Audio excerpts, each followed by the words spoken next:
But do you prefer Alex or Alexander? It doesn't matter. Everyone. Or some other? Alexander's fine. That's Alex fine. Okay. We'll go ahead and get started on the last session. Try and get people out of here a couple minutes early. So we'll start with Alexander on SysXCHG. That's right. That's right. Yep. I can acronym well. And take it away. Cool. Hi, everyone. My name is Alexander Gaidis.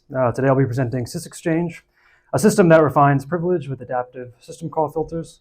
This work was a collaboration with my colleagues Gaidis and Vasilis Kmerlis, and we're part of Brown University's Secure Systems Lab. And this work previously appeared at CCS last year. So I'll begin with some motivation. So system call filtering attempts to limit overprivilege with respect to the system call API, usually by blocking unused system calls that a program doesn't require. And the de facto way to do this right now in Linux is with seccomp BPF.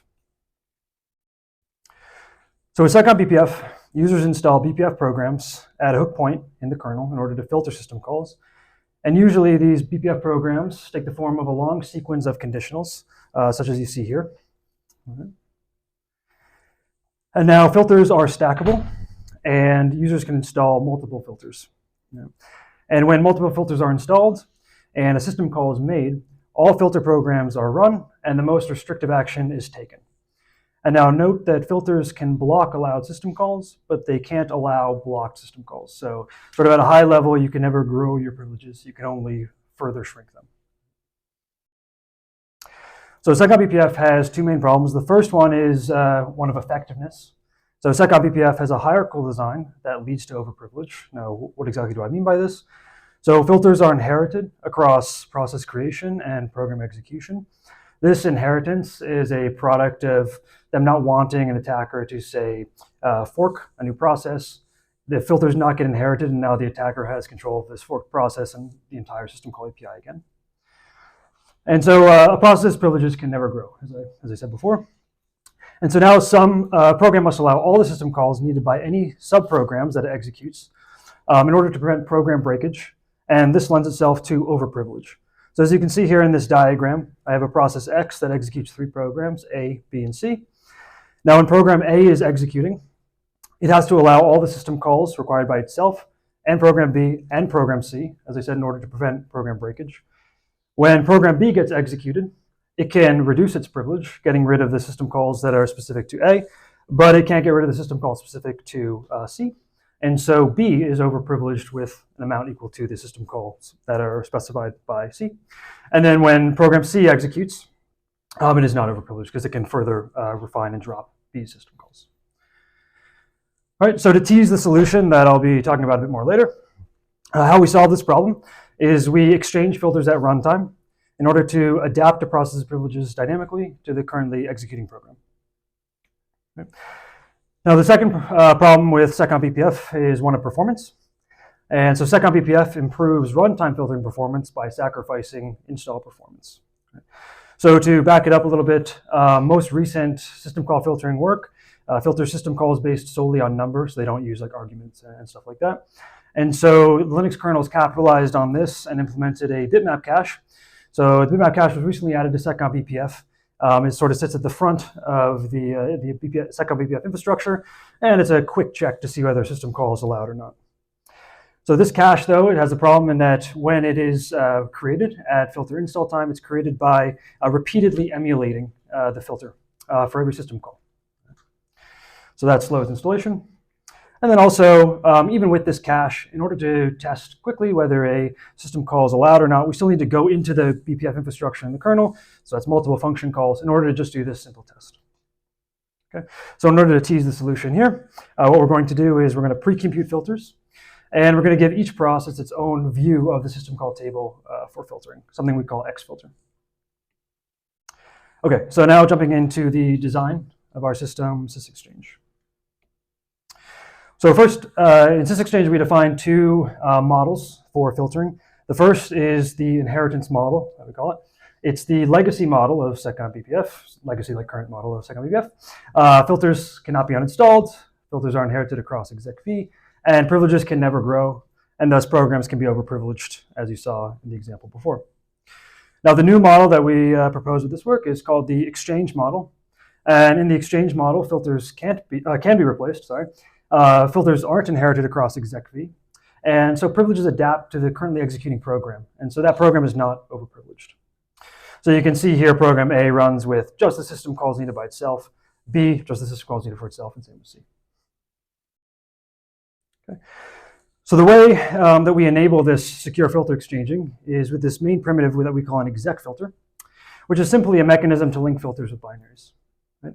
And so an exec filter is just sort of a nebulous concept of a filter that we embed in a binary, and then that filter is automatically installed when the program is executed.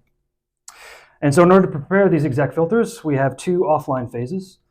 In the first offline phase, we do an extraction where we pull out the set of system calls needed for that program and its dependent libraries, what they need for the binary's benign execution. Right? So we get like a list of system call numbers that are required.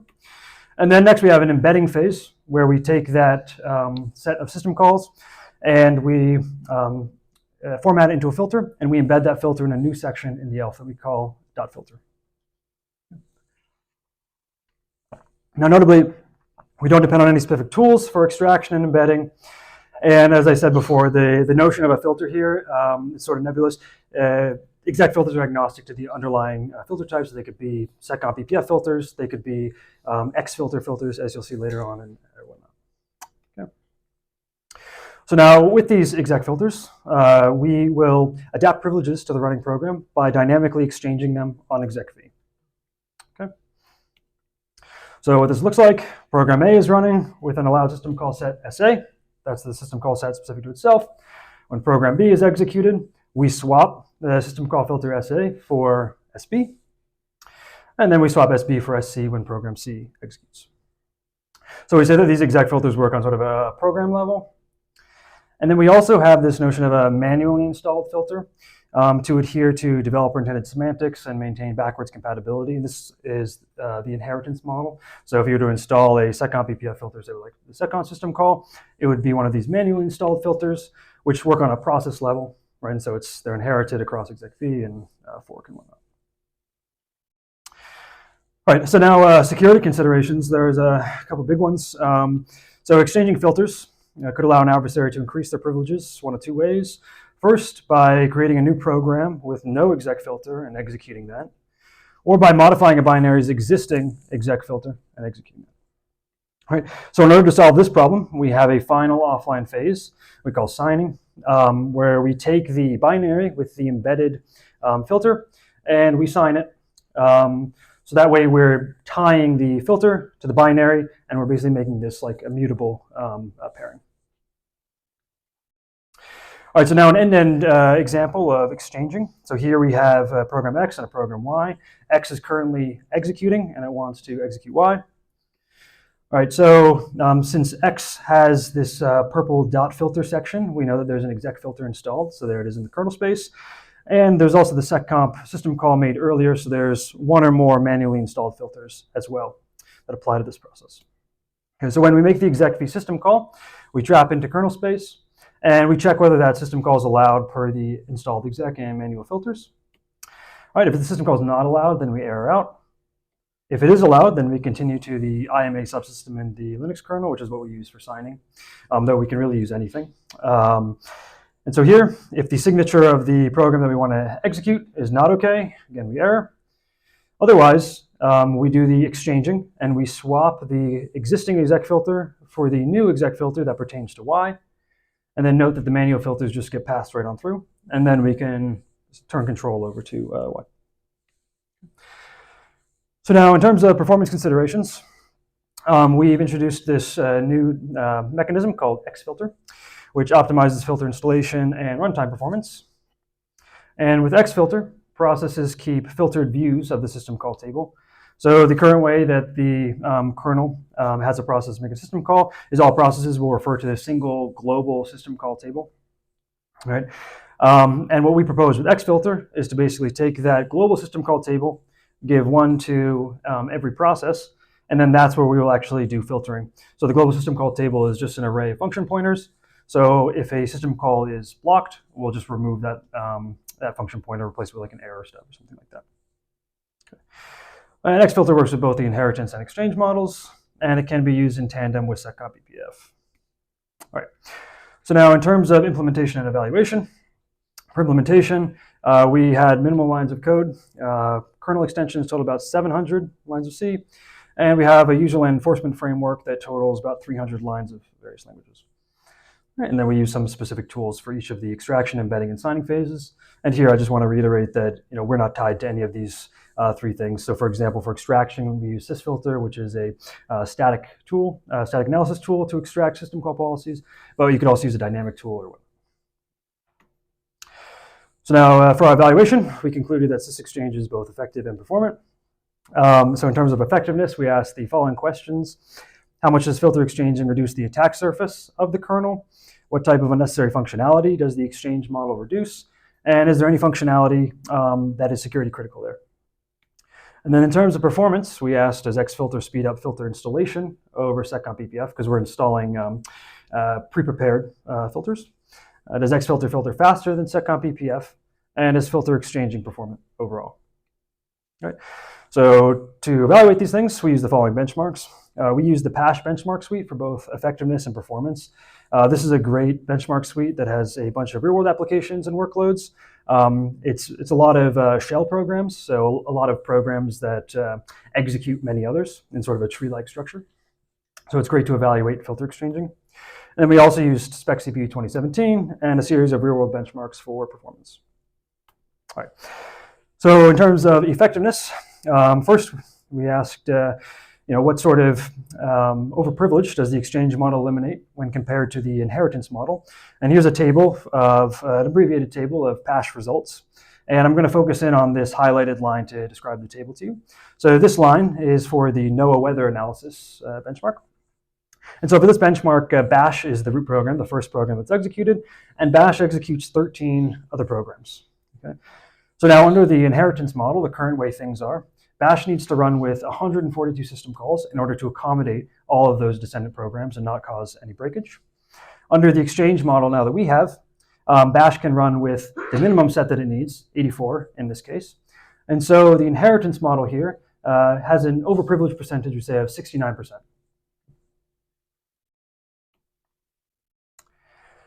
All right, and then we also characterized the overprivilege.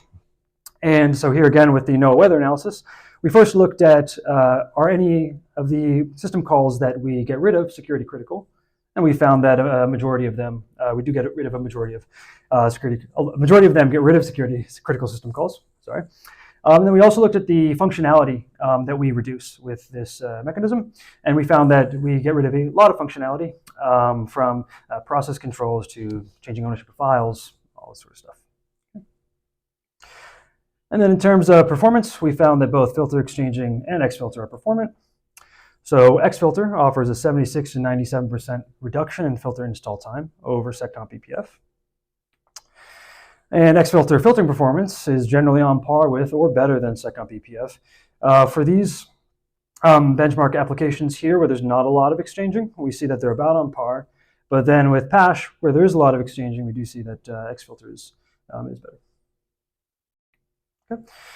So now in conclusion, I presented SysXCHG, a system call filtering enforcement mechanism that prevents overprivilege by securely exchanging filters at runtime. We introduced this new exchange model that adapts the process's privileges to the current program by swapping filters at runtime on exec-v. And we also introduced xfilter, which is an enforcement mechanism that provides an optimal number-based way to filter system calls with system call table views. And then we also saw that the exchange model reduces the kernel's attack surface and functionality useful to an attacker.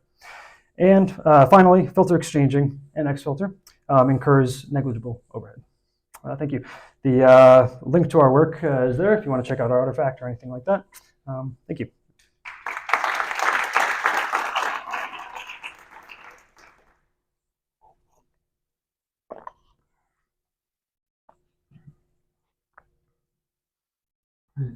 I have a question. Will it detect if a call is made through an intermediate daemon? Yeah, so basically with the way that we're proposing things is that if you run a daemon, right, that daemon would be subject to its own system call policy. So basically you're running some process here, maybe it's communicating with this daemon. This daemon would also be sort of sandboxed, if you will, by a different system call policy. So yeah, I mean, that would work in our model, no problem, sure.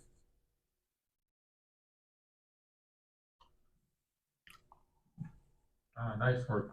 So you wouldn't be restricting what binaries could be executed, right? So if an attacker knew of a binary that had less restricted filters, then it could execute that binary. Right? Yeah, exactly. That is true. And for cases like that, yeah, we kind of throw the ball to other access control mechanisms, and we assume that a good sysadmin would sort of have our thing, but then something in addition to be like, okay, this program shouldn't be able to execute, these other ones. Yep.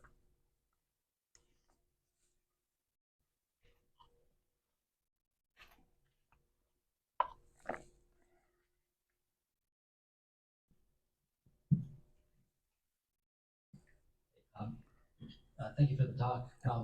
My question, so one of the things that you said there was a signature on the binary to prevent modifying the filters inside of the element. Mhm.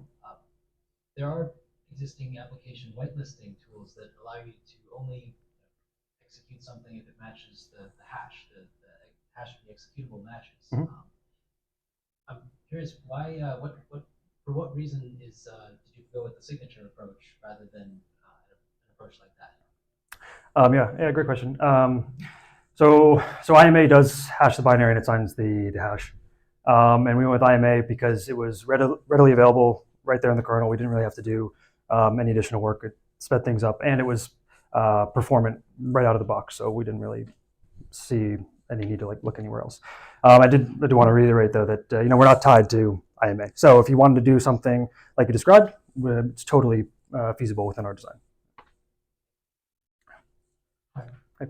Thanks for the talk. I'm just wondering, like you said, you're replacing the global syscall table to the process-specific ones. Mm-hmm. But like, in that way, does it support further checking the arguments? Oh yeah, great question. Yeah, so so we looked into doing this a little bit. Right. The short answer is no, not right now. It's just number based. But we did look into briefly extending it. So the global system call table and our per process system call table, it's all function pointers. And so the way we do it right now is if a system call is blocked, we'll remove the function pointer. Now we looked into, instead of just like putting like an error stub there, putting a function pointer that points into some BPF function. So then you would run a small maybe BPF program to do argument filtering. But with argument filtering, there's a few things, a few hurdles that we still have to overcome, such as race conditions and things like that with deep argument inspection. And then the other thing that we found, I mean, it could be a product of people not really wanting to broach that topic because of the race conditions. But when we looked at popular applications, everything was only doing really number-based system call filtering stuff. The things that we're doing, argument-based filtering, is like very, very limited. So we're talking like maybe just the arguments of clone or something like that. So it's not really, didn't really seem that fruitful of a direction to take things further.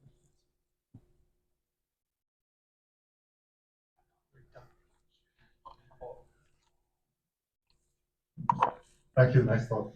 I'm probably dating myself. I'm used to dtrace. Okay.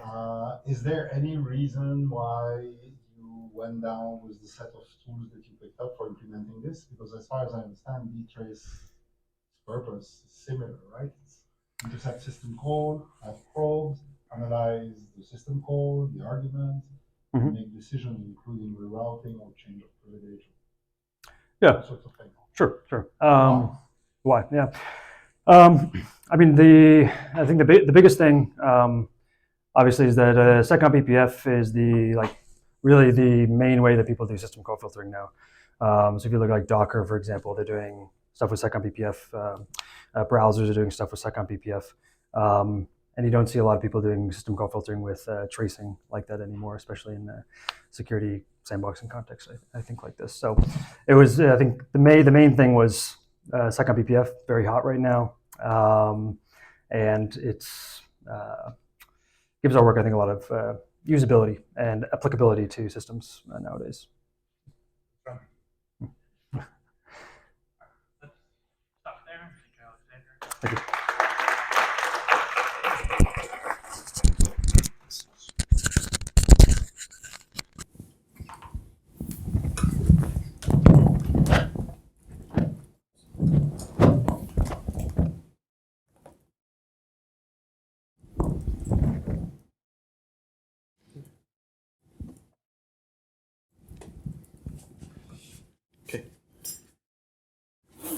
So I'm totally gonna mess up. Is it? Just Neo. Neo. Yeah. Great. Thank you. All right. So Neo's gonna talk about IvySyn. Yep. Okay. Hello, everyone. I am Neophytos Christou, or Neo, from Brown University. I'm going to be talking about IvySyn, which is a framework that automatically uncovers vulnerabilities in deep learning frameworks. This is joint work with DGene by Gaidis by Shaki Ray and Vasilios Kimerlis, and IvySyn appeared in SystemSecurity last summer. So I'm going to start off with some motivation. So modern deep learning frameworks follow this pretty similar architecture where they expose high-level APIs to the developers, such as they can build models, usually using Python. But the big part of the actual underlying implementation of the frameworks is written in memory unsafe languages, such as C++. And as you may expect, memory unsafe languages have memory errors. So the way we can think about it is like if you have a program and you are using some third-party library that's written in like C or C++ or some other memory unsafe language, and it has memory corruption vulnerability, it's like a buffer overflow, can be exploited by an attacker to take control of your program.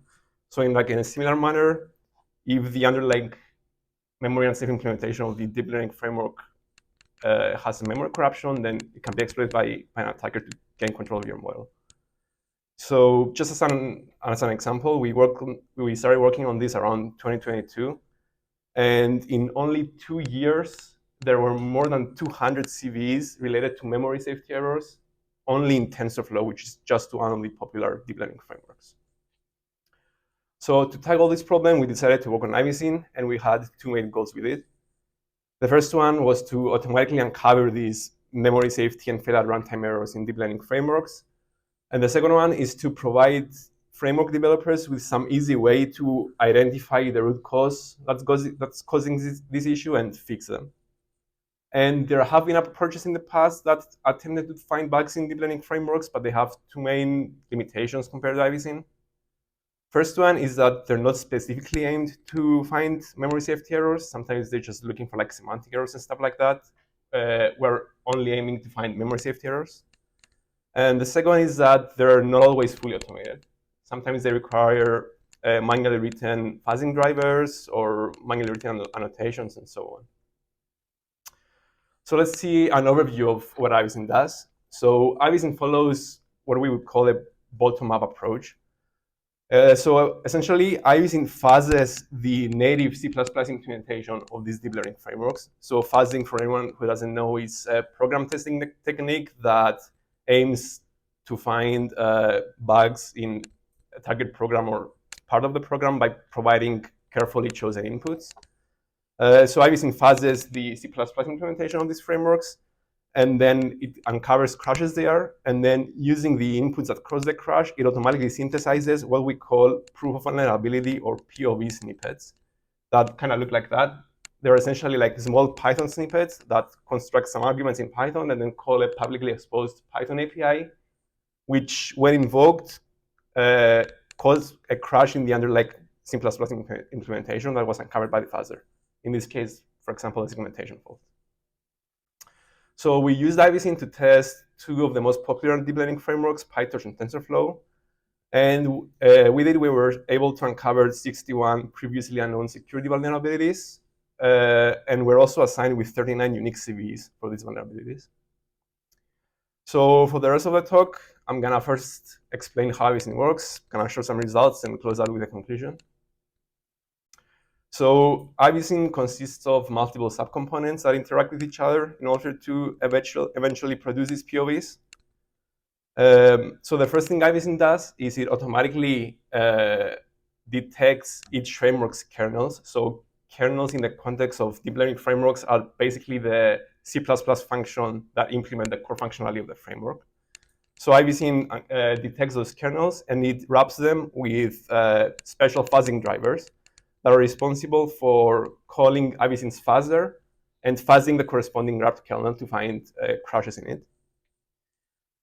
Next, IvySyn runs the developer-provided unit tests that come with each framework. So these unit tests are like written in Python, and they are used to test the Python APIs. However, naturally, whenever such a test is invoked by IvySyn, execution starts from the high-level publicly exposed Python APIs, and it flows down to the C++ implementation, where IvySyn injected its wrappers.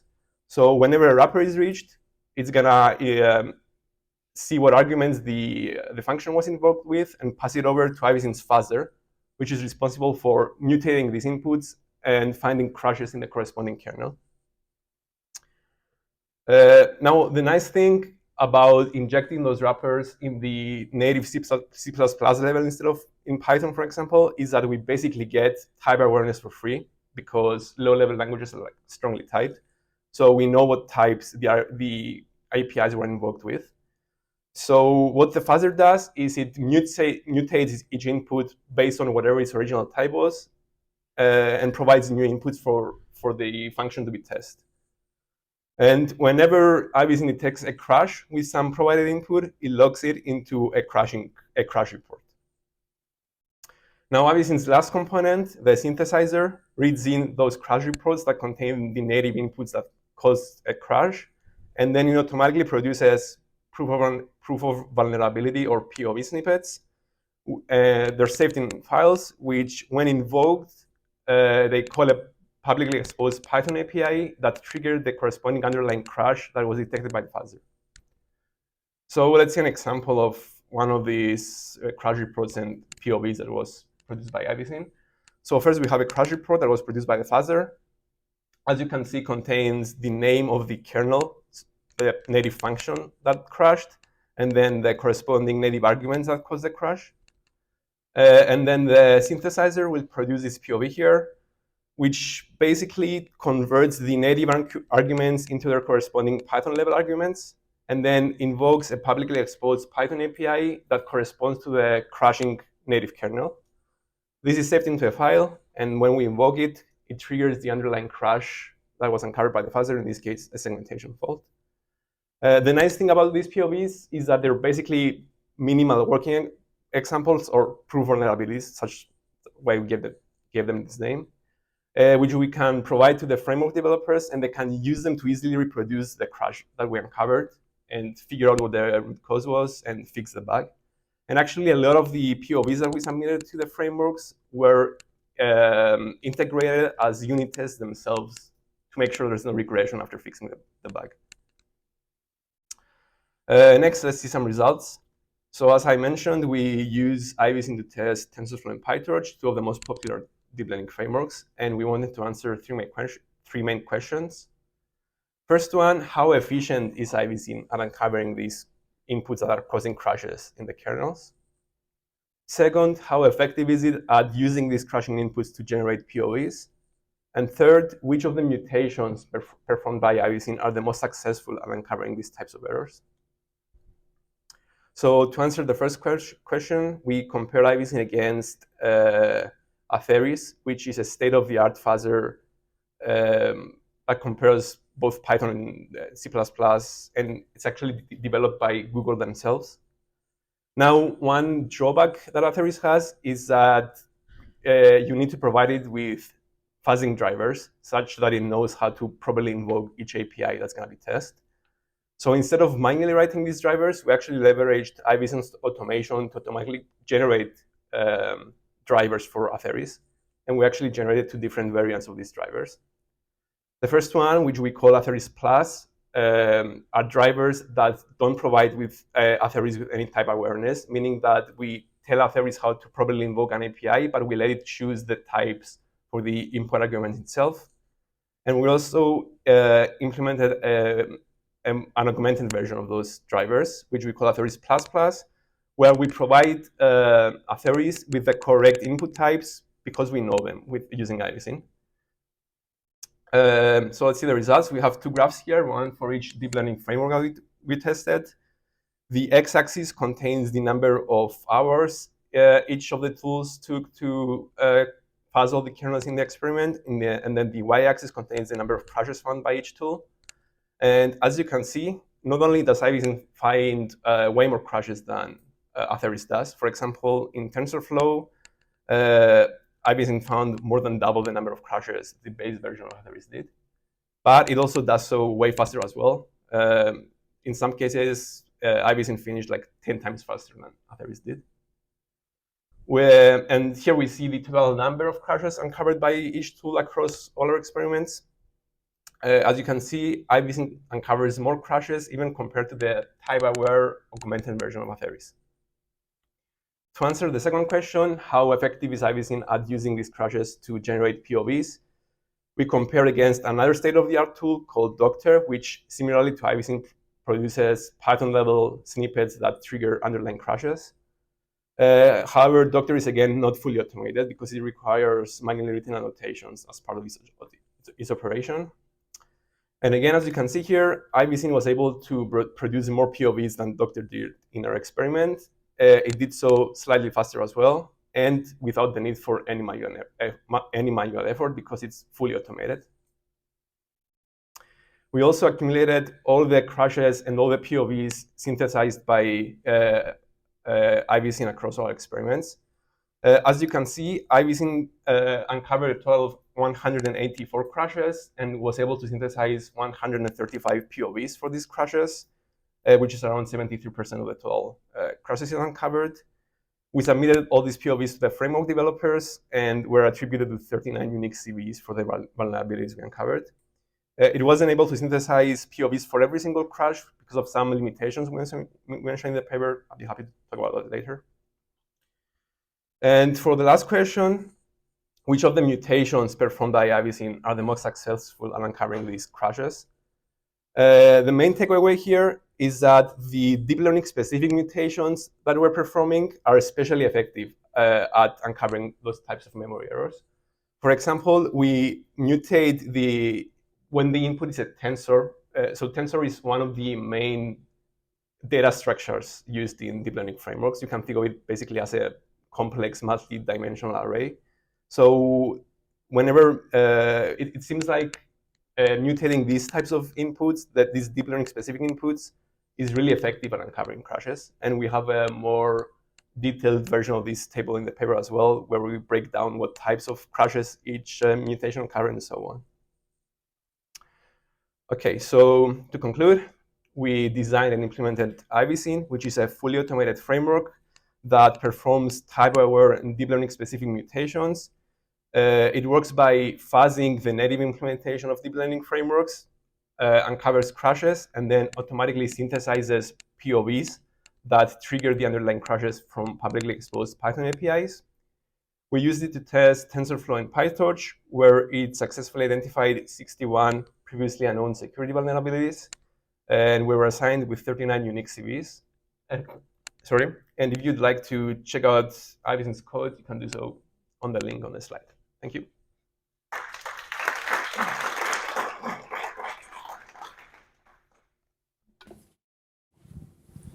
Thanks, super cool. I'm wondering what underlying fuzzer you use. Yeah, so we implemented our own fuzzer.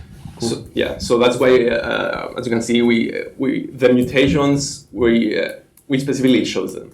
So we didn't use some other fuzzer. For example, after it uses the fuzzer as its underlying C++ fuzzer, we implemented our own.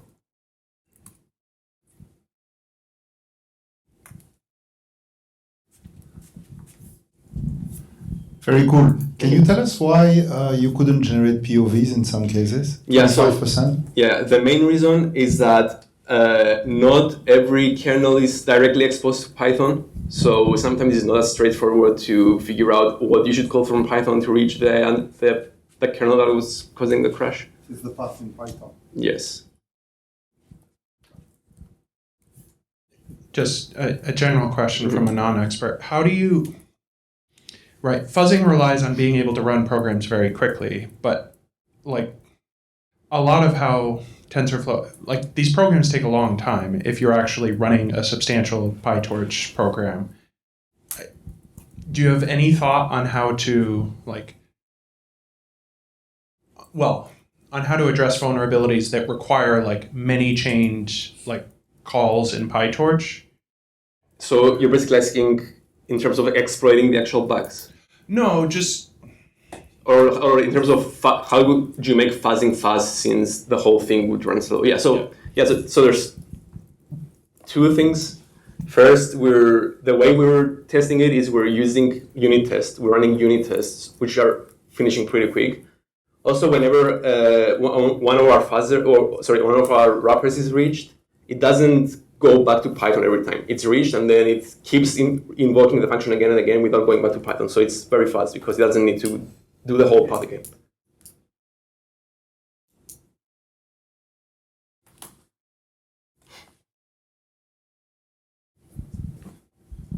Yeah, very cool and approachable talk.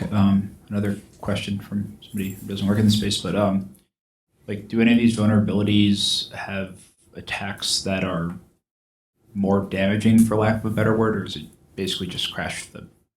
Yeah. So a lot of the vulnerabilities show up as segmentation faults, which means they corrupt memory. So we kind of manually examine a few of them, and there's cases where the attacker can control values and where they're written. We haven't taken a step above that to actually construct an exploit, but for sure the attacker can corrupt memory in the same way. For example, if you had a buffer overflow, similar stuff here. Thank you very much. Thank you.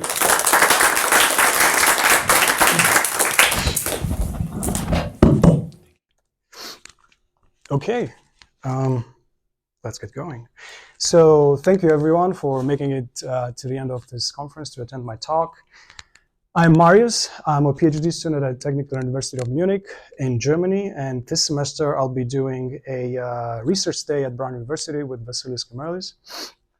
And today I'm going to be presenting our work called IceLab, where we've uncovered a novel mechanism for taking over operating system kernels by means of corrupting memory management metadata.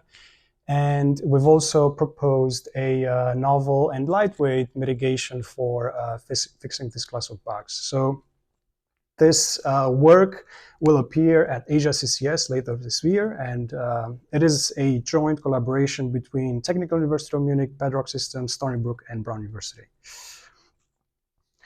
I want to set the stage by highlighting that memory corruption vulnerabilities are still the largest attack vector in commodity operating system kernels, and that's mainly because they contain tens of millions of lines of unsafe code written in C, C++, and assembly, which are very prone for memory corruption. So when programmers use them, they can make mistakes. And as a consequence, there are lots of CVEs related to memory corruption vulnerabilities constantly being published for operating system kernels. And in this talk, I'm going to focus on the Linux kernel because it's open source and because we've used it for a case study. Now, armed with such memory corruption, kernel attackers usually target sensitive objects, the likes of process credentials, page tables, or security keys, in order to evaluate the privileges of their payloads and take over the kernel. Now, although prior work has been focusing on scrutinizing and mitigating corruption against these specific sensitive objects, the metadata that's used to manage them by the system has not received much attention. And things like function, data pointers, counters, or buffer lengths, they still remain exposed. And This has been exactly the focus of our work, and the first contribution is that we've identified and demonstrated how this metadata that's used for managing memory can be used to circumvent existing defenses and take over operating system kernels. And then we wondered how can we protect this vulnerable metadata, and one promising technique for achieving that is through memory isolation by using hardware extensions like virtualization, memory protection keys, or encryption. So having hardware support, this gives faster execution, they're fast primitives. However, we've identified that the metadata we want to protect lies on the critical execution path of the kernel, and the existing solutions would make execution too slow. Some of them also lack widespread adoption because they're emerging. So we've decided to design a better approach, and that's the second contribution of our work. We've looked up existing hardware primitives, and we've discovered that SMAP still has potential, and we've used it to design to build a memory isolation framework that can be used in the Linux kernel. And SMAP is a widespread hardware feature available on most modern most modern architectures. Right, before getting into our findings, I want to tell you a little bit more about how memory management in the Linux kernel works. Most of the CVEs related to memory corruption in the kernel, they are on the heap, or the heap memory, which is managed by the kernel's main heap allocator called sloob. Now, sloob's main functionality is that it manages objects in so-called slabs, which are essentially groups of pages on which it keeps objects of the same size. Now, what's important here is that in order to provide constant time allocations and deallocations, sloob keeps track of free chunks in a slab via a free list, which is essentially a linked list. Now, this linked list, in order to optimize space and reduce cache misses, sloob instructs objects to keep free list pointers within themselves. Now, this is a design weakness because in the presence of a memory corruption, such as a buffer overflow in a neighboring allocated object, an attacker could overflow into a free object and corrupt its free list pointer and redirect it to some other object and build stronger exploitation primitives like use after freeze, or even target sensitive objects directly. So the Linux kernel, the kernel community is aware of this problem, of this weakness, and they protect free list pointers by XORing them. However, XOR cannot guarantee integrity, but only confidentiality, which is a known limitation. And as a matter of fact, we describe a proof of concept in our paper for how XORed free list pointers can be abused to build exploitation primitives and achieve privilege escalation in the Linux kernel. Right, so we've decided to build a better mitigation for that, for protecting free list pointers, and we've equipped iSlab with its first feature. Our approach is essentially to segregate these pointers from within the objects themselves into shadow memory, where attackers can't reach them easily. And for that, we've designed a custom data structure called a map free list. And we've optimized this map free list for being cache friendly and cache and TLB friendly. Essentially, every object of the slab has a corresponding entry in our free list map, and every entry in the map stores an index to the next free object. As I was saying, we've optimized free list maps to be cache and TLB friendly and achieve constant time deallocations, much like the original sloob allocator does, making it a competitive candidate for replacing the existing XOR hardening. Right, but in reality, kernel objects contain much more pointers and metadata that could be targeted by attackers in the presence of a memory corruption. And therefore, we consider a stronger attacker model where the attacker has arbitrary read-write primitives, and they could target sensitive objects like process credentials and even our segregated free list maps. Therefore, segregation is not sufficient for withstanding such an attacker, such a stronger attacker model. Therefore, we decided to come up with a better approach, better mitigation to prevent that. But before getting into that, I want to tell you even more about the sloop allocator. Now, in reality, it's much more complex. Its structure contains much more auxiliary metadata structures, like you see in the figure. They're mainly serving faster execution on large-scale systems with lots of CPUs and memory and NUMA nodes. And prior work focuses on isolating the slabs, so the memory pages with the sensitive objects themselves.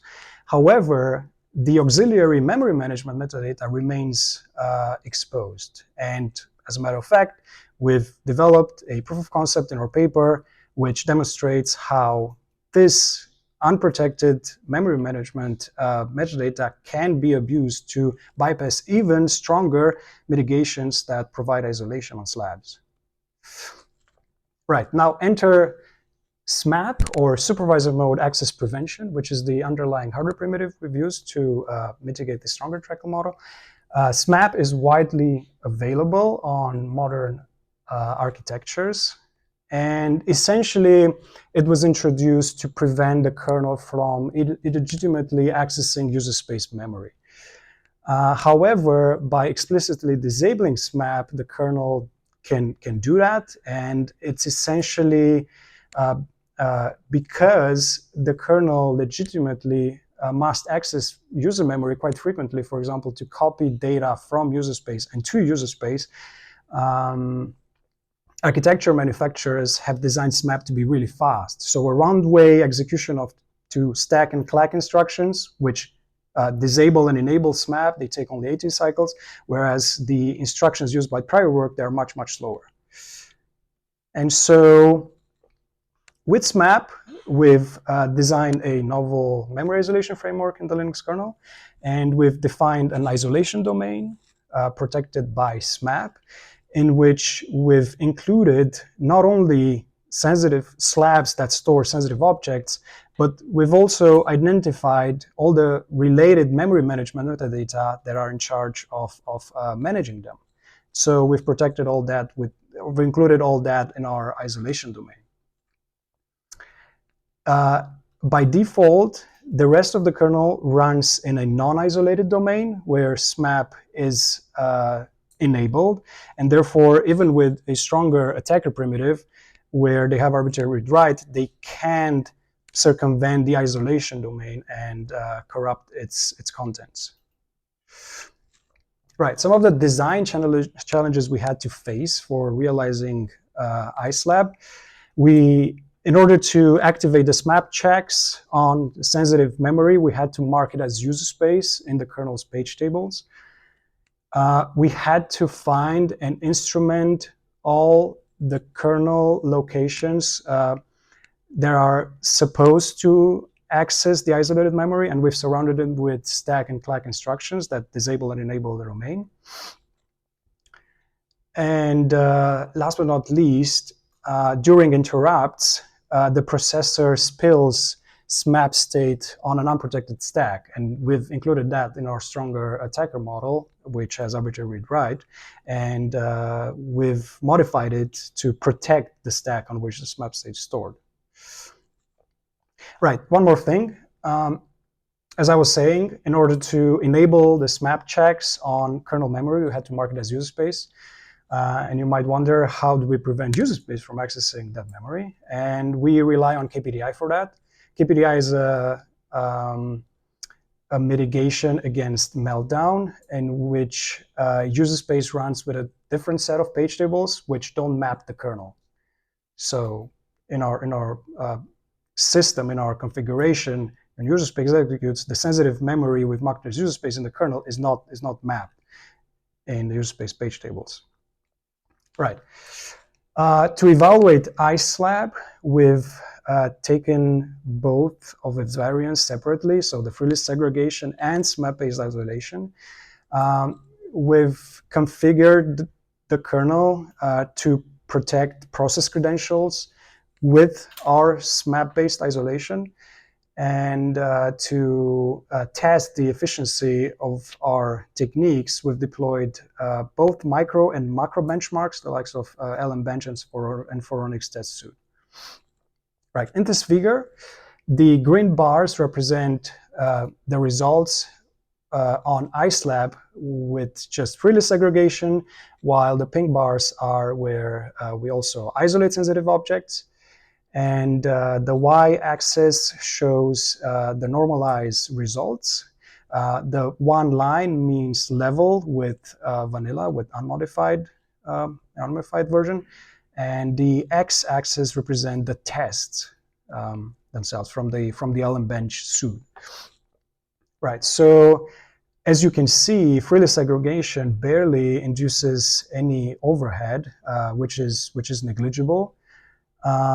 Making it, in our opinion, a good candidate for replacing the current mitigation for freelist pointers in the kernel. However, because of its stronger mitigation, the SMAP-based isolation does induce some overhead in some cases. However, it is much slower than the state-of-the-art.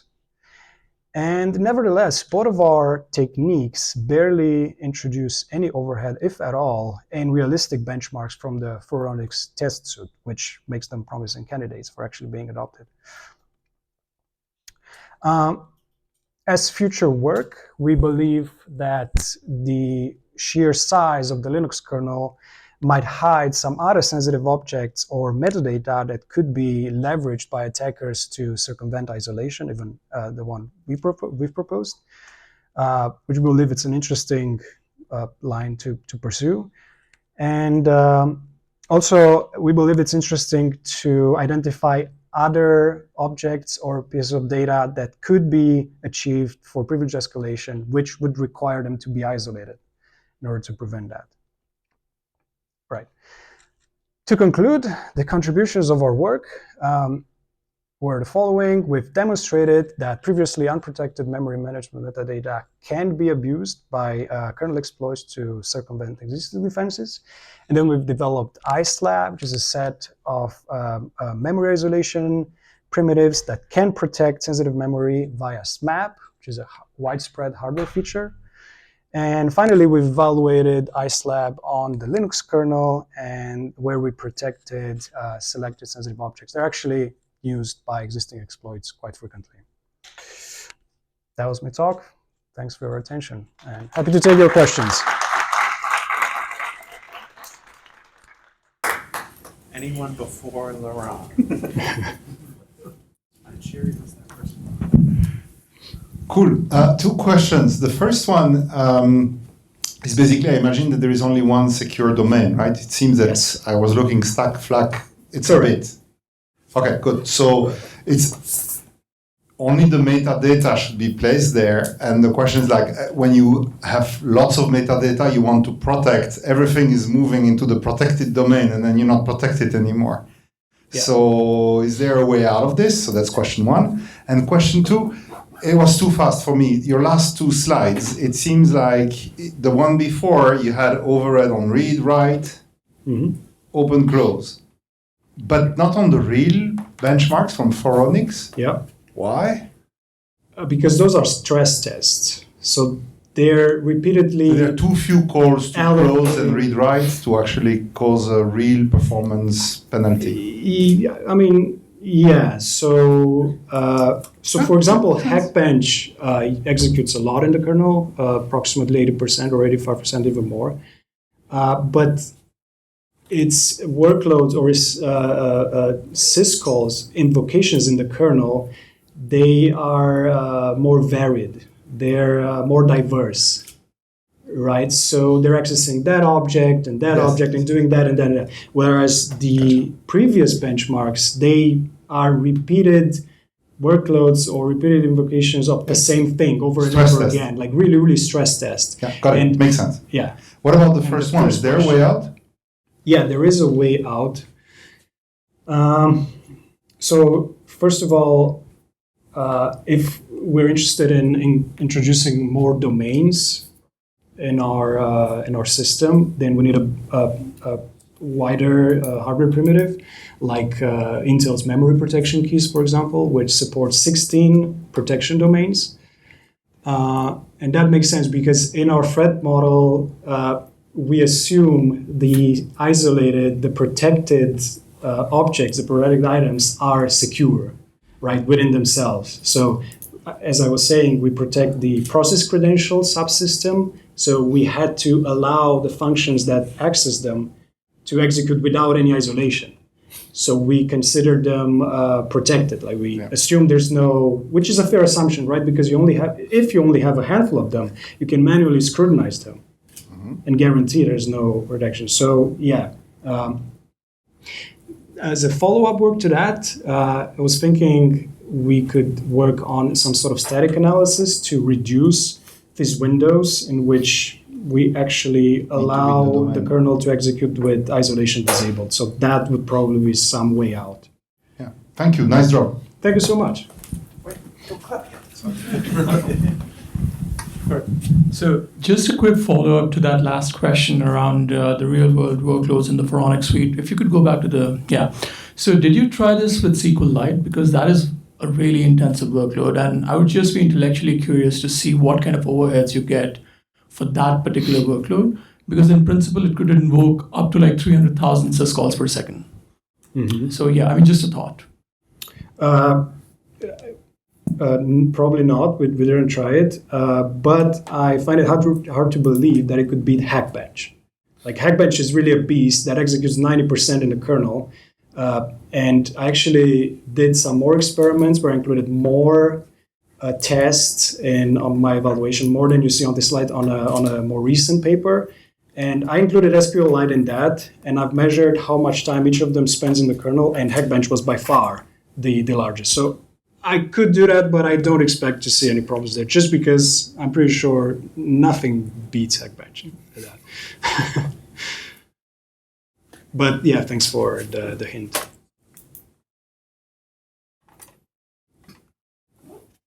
All right, let's say thank you, and then I'll close.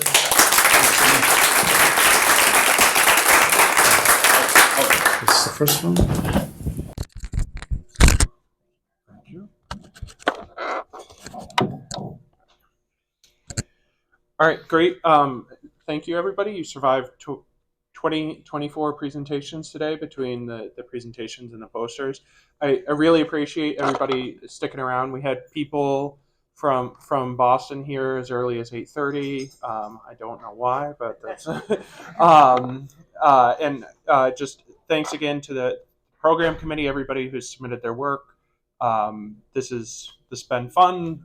It's been cool for both me to be engaged and to see people engaged throughout the whole day. And we look forward to seeing everybody at Brown next year, and get home safe for everybody. And let us know if you need anything about like local Yukon, you want to go to dinner. I'll stick around. And thanks to Laurent for doing the video all day, Jess for doing the whole event. And thank you all for coming. So just one more round of applause for everybody.